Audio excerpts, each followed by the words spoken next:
नमस्कार मंडळी, क्रिएटिव्ह कट्टा बाय माधुरी या चॅनलमध्ये आपलं स्वागत आहे। आजच्या व्हिडिओमध्ये आपण मार्गशीर्ष महिन्यातील गुरुवारच्या महालक्ष्मी व्रताबद्दल माहिती पाहणार आहोत। मार्गशीर्ष महिन्यात महालक्ष्मी व्रताची सुरुवात होते। अनेक घरामध्ये वर्षानुवर्ष महिला या प्रकारचे व्रत करतात। गुरुवारी अनेक स्त्रिया मनोभावे हे व्रत करतात। लक्ष्मीची पूजा करून उपवास केला जातो।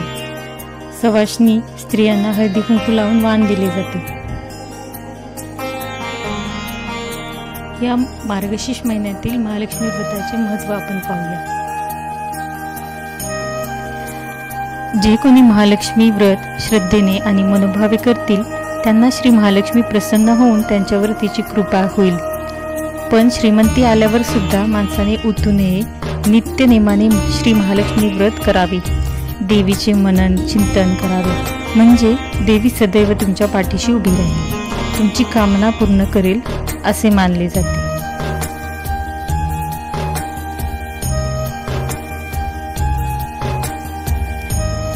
कुटुंबात धनधान्य आणि लक्ष्मीची कायम भरभराट राहावी यासाठी ही पूजा केली जाते।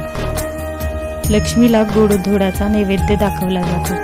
स्त्रिया मनोभावे लक्ष्मीची कहाणी वाचतात। पूजेच्या शेवटच्या गुरुवारी पूजेचे उद्यापन केले जाते। या दिवशी हळदी कुंकू देऊन सवाष्णींना फळे तसेच इतर वाण दिले जाते।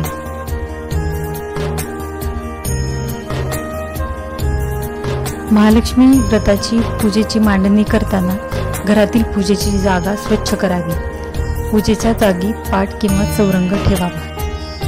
चौरंगावर नवीन स्वच्छ कापड अंतरावे। कापडावर गहू अथवा तांदूळ याची रास घालावी। त्यावर तांब्याचा कळस ठेवावा।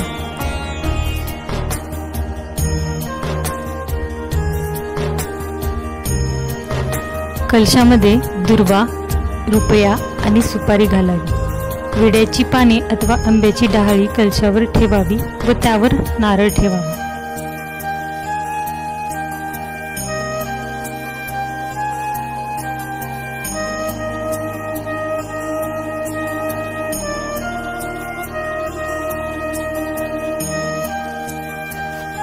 काही ठिकाणी कलशामध्ये 5 प्रकारच्या वनस्पतींची पाने वापरली जातात।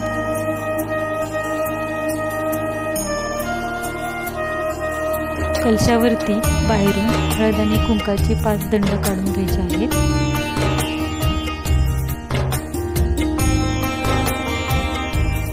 चौरंगावर व पाटावर श्री महालक्ष्मी देवीचा फोटो ठेवावा। घरी लक्ष्मीची मूर्ती असल्यास ती चौरंगावर व पाटावर मांडावी।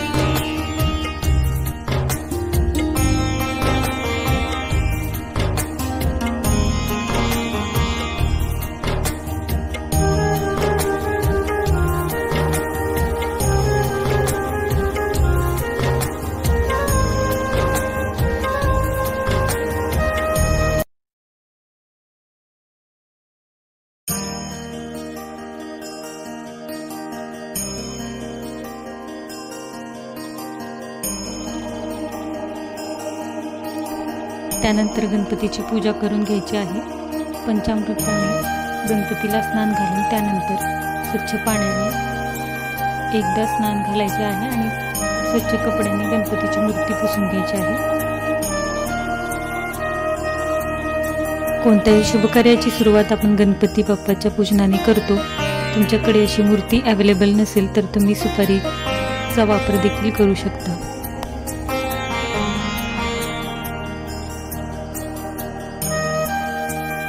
त्यानंतर चौरंगावरती गणपती बाप्पाला स्थापन करून घ्यायचे आहे।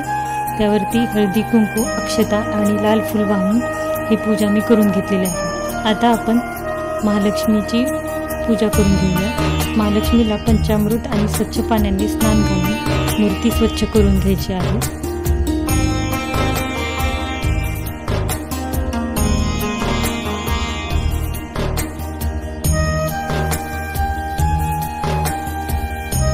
त्यानंतर ही महालक्ष्मीची मूर्ती देखील गणपती बाप्पाच्या बाजूला आपण स्थापन करून घ्यायची आहे।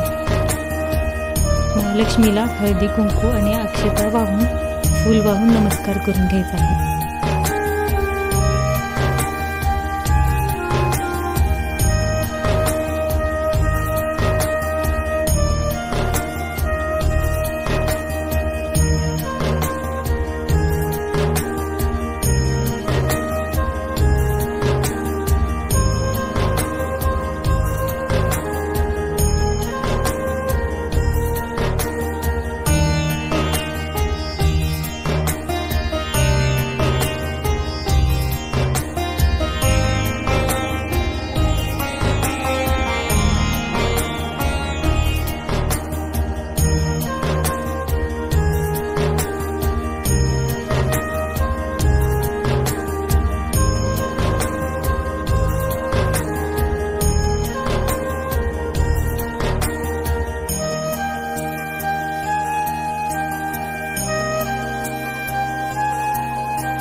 त्यानंतर 5 फळे व श्री महालक्ष्मी व्रताची पोथी तुमच्याकडे असेल तर त्याची देखील पूजा आपण इथे करून घ्यायची आहे। त्यानंतर पूजेसाठी खण, बांगड्या, ओटीचे सामान मी इथे ठेवलेले आहे, त्याची देखील आपण हळदी कुंकू अक्षता वाहून पूजा करून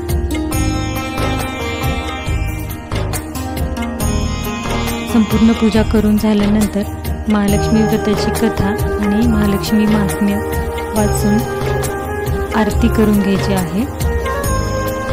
कुठलाही गोड पदार्थ नैवेद्य म्हणून देवीला दाखवला तरी चालेल।